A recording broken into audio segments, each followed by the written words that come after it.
जिंदाबाद, धनुष्यबाण जिंदाबाद।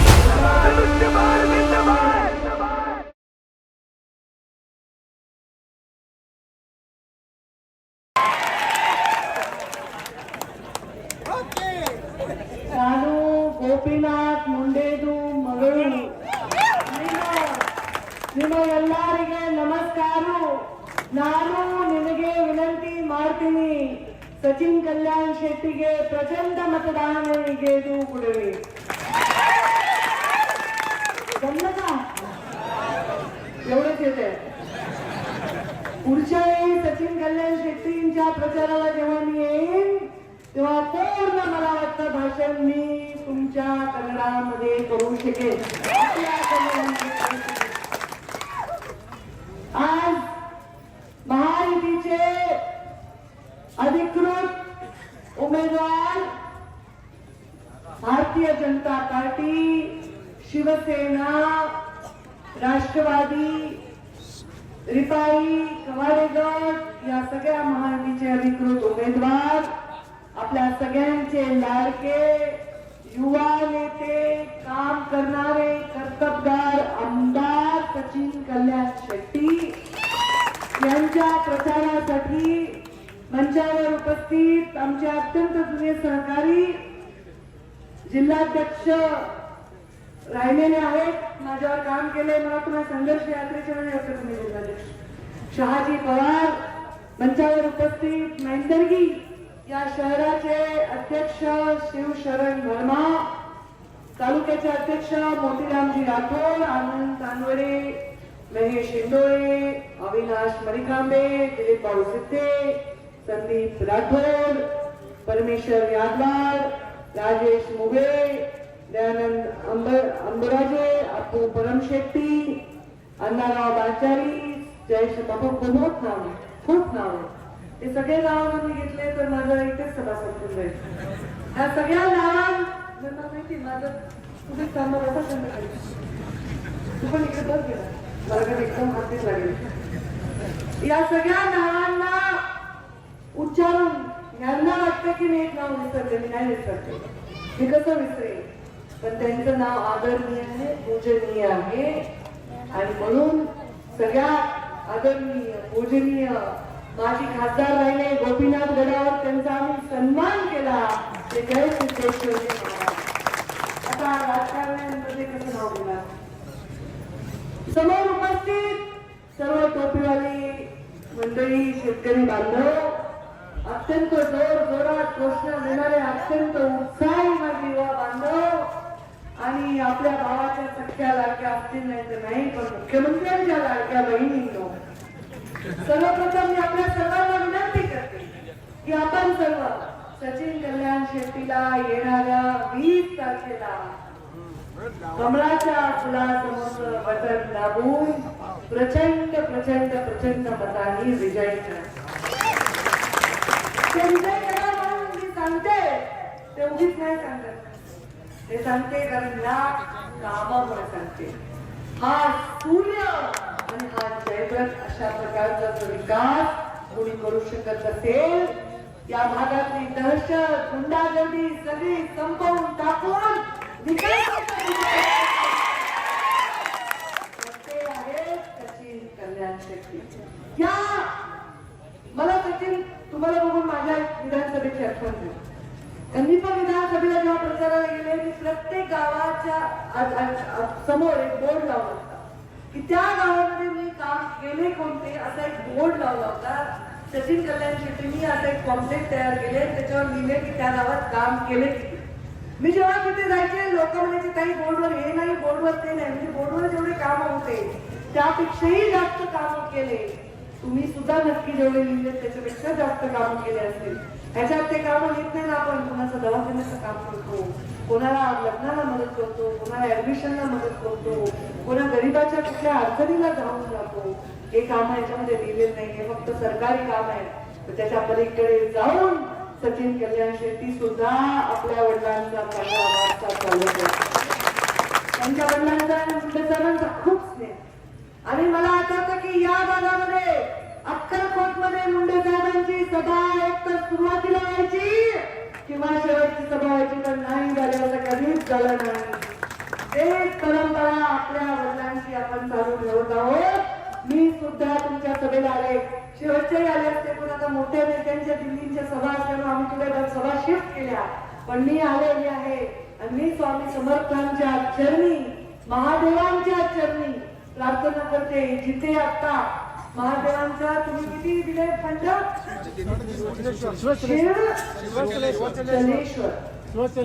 शिवचलेश्वर मंदिराला 3.5 कोटी रुपये सुद्धा सचिन कल्याणसाठी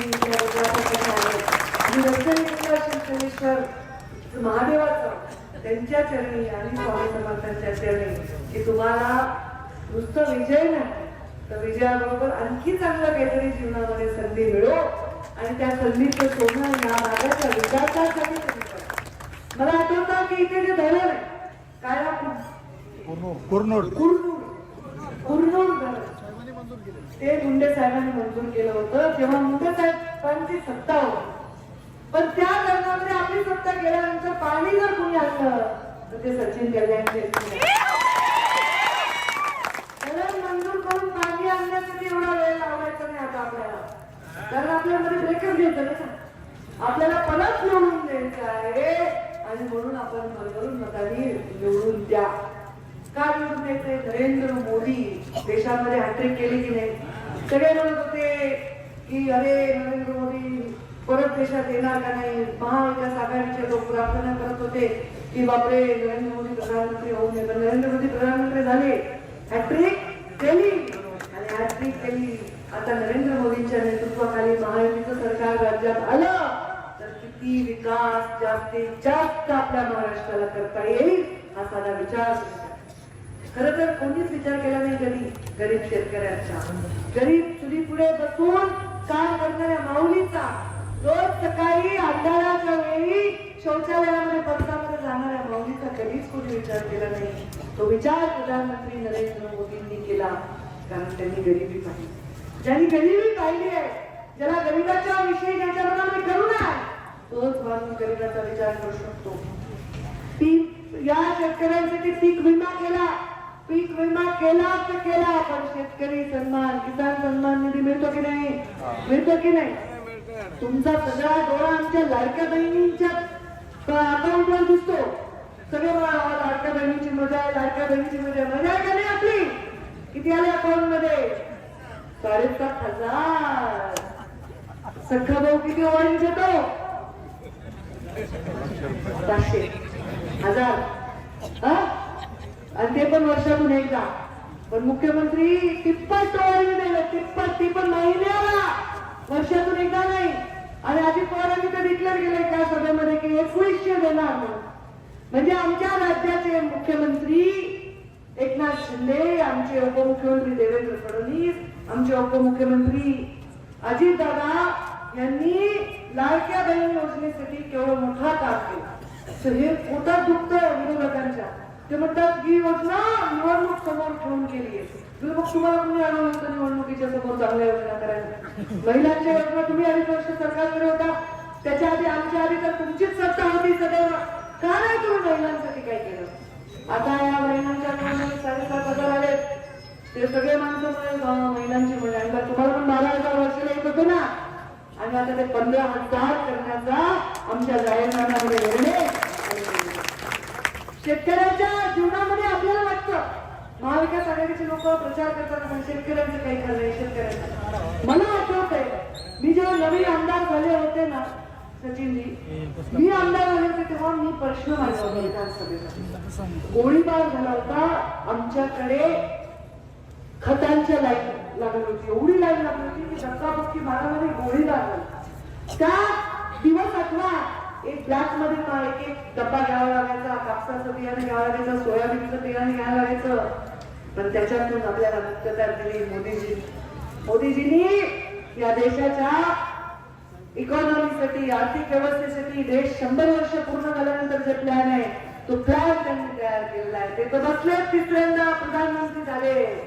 पण आता आपल्याला महायुतीचं सरकार आणायचंच आहे आणि महायुतीचं सरकार आणण्यासाठी सचिन कल्याण शेट्टींना आमदार करायचंय. मागच्या वेळी किती मतं मिळाला?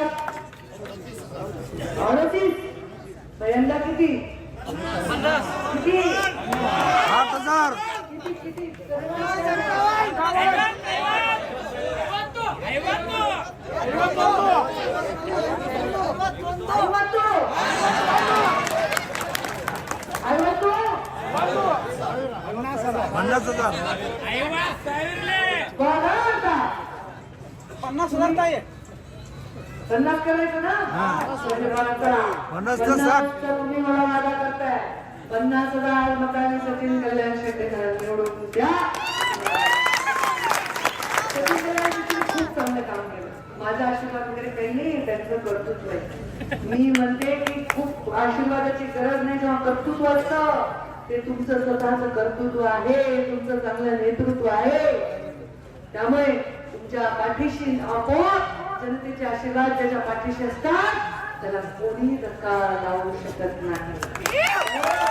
त्यांची सेवा करून त्यांच्या कामाला येऊन गावागावचा विकास करून तुम्ही त्यांना एवढा आनंद केलाय की आता तुम्हाला प्रचार म्हणजे नुसतं नमस्कार करायची गरज नाही.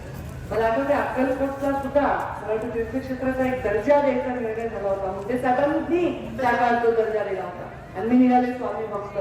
मी नेहमी यांना म्हटलं चला स्वामीचं दर्शन करू.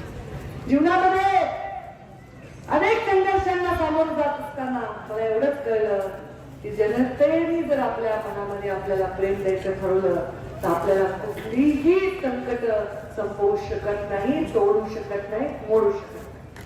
म्हणजे नेहमी पाहिजे मी सामान्य माणसासाठी राजकारणात, मी वंचितांसाठी, पीडितांसाठी, ज्यांचा कोणी वाली नाही, ज्यांचा कोणी वाली नाही, मी त्यांच्यासाठी राजकारणात आहे. ज्याला वाली नाही त्याचा वाली बनव, ज्याचा वाली नाही त्याचा वाली बनण्यासाठी राजकारणात आहे. त्यामुळे राजकारणामध्ये काम करत असताना सामान्य माणसाची सेवा करण्याचा वारसा आपल्याला लाभलेला आणि तो वारसा जपण्याचं काम आपण तुमच्या पुढे केलं पाहिजे. आम्हाला ते मिळाले आणि आता तुमचा प्रेम ठेवणं, त्याची जपवणूक करणं हे आमचं सगळ्यात मोठं कर्तव्य आहे. आणि ते कर्तव्य पूर्ण करत असताना सचिन कल्याण शेट्टी मला नाही वाटत कुठेही कमी पडलेले आहे.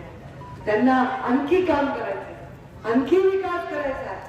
अक्कलकोटची पूर्ण चित्र पूर्ण बदलून केवढा निधी आलाय आता आपल्या अक्कलकोटला. पण तुम्ही मला सांगत होते किती केवढी मूर्ती बनवतायत स्वामींची, किती मोठं तिथे डेव्हलपमेंट होती. बघा मी असा विचार करते आता हे आपल्या इथे मंदिराचं डेव्हलपमेंट झाली 3.5 कोटीची, तर इथे भक्त येतात. इथे भक्त आले की या गावामध्ये व्यवस्था वाढते.